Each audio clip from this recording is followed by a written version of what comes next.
ये कहानी है किशन की, जो पानी पूरी का ठेला लगाता था।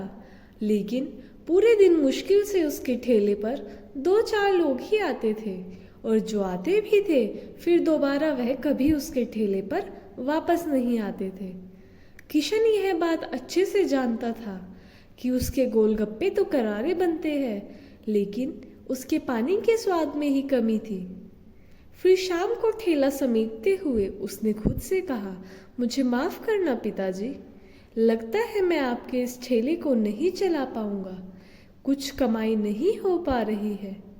एक आप ही थे जिन्होंने ना सिर्फ इस ठेले को चलाया, बल्कि पूरे शहर में अपना नाम भी कमाया। पर यह सब मुझसे नहीं हो पाएगा। आपने लाख बार कहा कि मैं आपसे पानी बनाना सीख लूं, पर मैंने कभी आपकी बात नहीं सुनी, और उसका खामियाजा मैं अब भुगत रहा हूँ।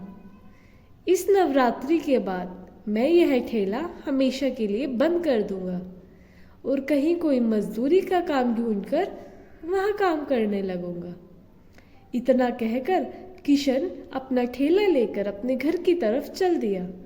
उसका मन उदास था और आंखों में आंसू थे। वह अपने पिताजी का ठेला चलाना चाहता था, पर ऐसा हो नहीं पा रहा था। घर जाकर हाथ पैर मुंह धोकर माता रानी की तस्वीर के सामने हाथ जोड़कर बैठ गया। अगली सुबह बाजार में किशन के ठेले के आसपास 8 कन्याएं सजी धजी घूम रही थी। कन्या बोली, अरे ये क्या, 9वीं कन्या कहाँ रह गई? हम तो 8 ही है।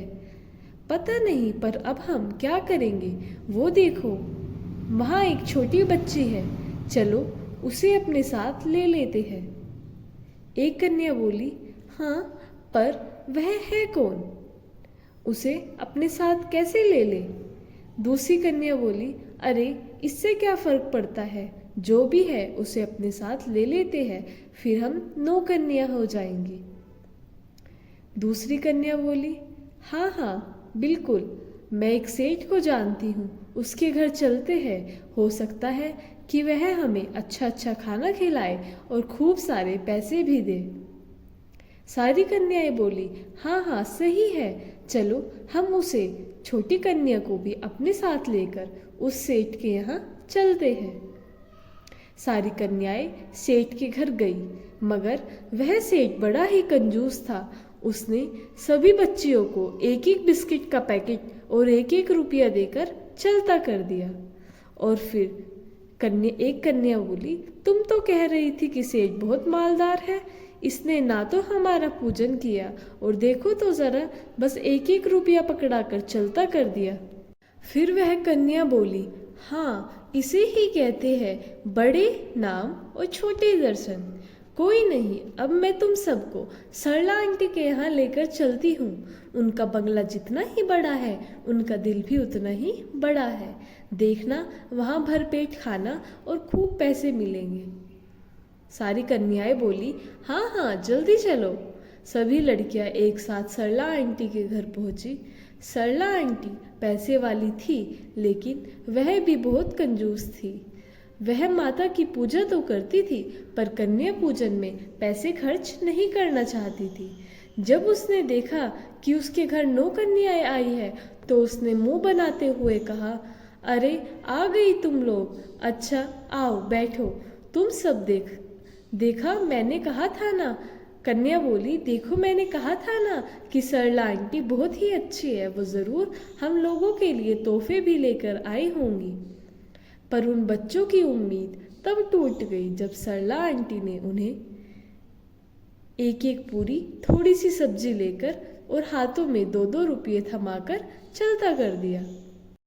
सुबह से घूम घूम कर उन बच्चियों को बहुत भूख लग गई थी, लेकिन एक पूरी से कहाँ कुछ होने वाला था। वह गुस्से में घर से बाहर चली आई। तभी सबसे छोटी बच्ची, जो उन्हें बाजार में मिली थी, उसने कहा, अगर आप लोग बुरा न मानो तो एक बार मेरे साथ चलो। मैं एक पानी पूरी वाले अंकल को जानती हूँ। वो भले ही हमें पैसे ना दे पाए, लेकिन जी भर कर पानी पूरी जरूर खिलाएंगे। एक कन्या बोली, हाँ हाँ चलो, हम इस छोटी बच्ची के साथ चलते हैं। वह छोटी बच्ची सभी कन्याओं को लेकर किशन के ठेले पर आई। किशन ने जब एक साथ 9 कन्याओं को देखा तो उसने उन कन्याओं में माता रानी के 9 रूप नजर आए। उसने बच्चियों के सामने हाथ जोड़ लिए। आज नवमी है और मेरे सामने माता रानी के 9 रूप है और मेरे पास सिवाय पानी पूरी के और कुछ भी नहीं। और वैसे भी मैं परसों ये ठेला बंद करने वाला हूँ। अगर आप सब चाहो तो यहाँ विराजो, मैं आपको पानी पूरी का ही भोग लगाऊंगा। कन्या बोली, कोई बात नहीं, हम सब पानी पूरी ही खा लेंगे। वैसे भी बहुत भूख लगी है, आप पानी पूरी लगा दो हम सब के लिए। अंकल, अगर आपको कोई सहायता चाहिए तो मैं कर दूंगी। किशन बोला, नहीं नहीं गुड़िया रानी, तुम बैठ जाओ।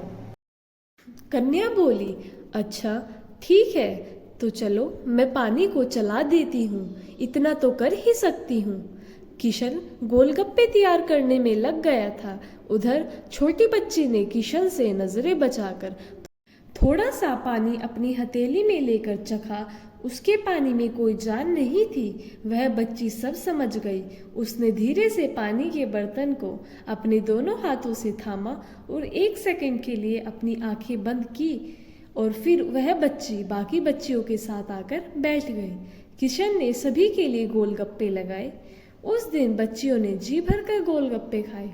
किशन को खूब आशीर्वाद दिया, पर सबसे छोटी बच्ची ने किशन के सर पर हाथ रखकर कहा। किशन ने उन बच्ची की गोद से उतारा। बच्ची चली गई। थोड़ी देर बाद किशन के ठेले पर कुछ ग्राहक आए और जब उन्होंने पानी पूरी खाई तो बोले, भैया वही स्वाद है, बिल्कुल रामदास भैया वाला। किशन को विश्वास नहीं हो रहा था। उसने फौरन एक प्लेट में थोड़ा सा पानी लिया और उसे चख कर देखा। पानी का स्वाद एकदम बदल चुका था। गजब के पानी का स्वाद हो चुका था। किशन ने उस बच्ची को देखने की कोशिश की, लेकिन वो बच्ची उसे कहीं दिखाई नहीं दी। उसने आसमान की तरफ देखा, हाथ जोड़े और माता रानी को धन्यवाद किया। भक्तों, ये थी माता रानी के चमत्कार की कहानी। अच्छी लगे तो वीडियो को लाइक करें, चैनल को सब्सक्राइब करें। जय माता दी।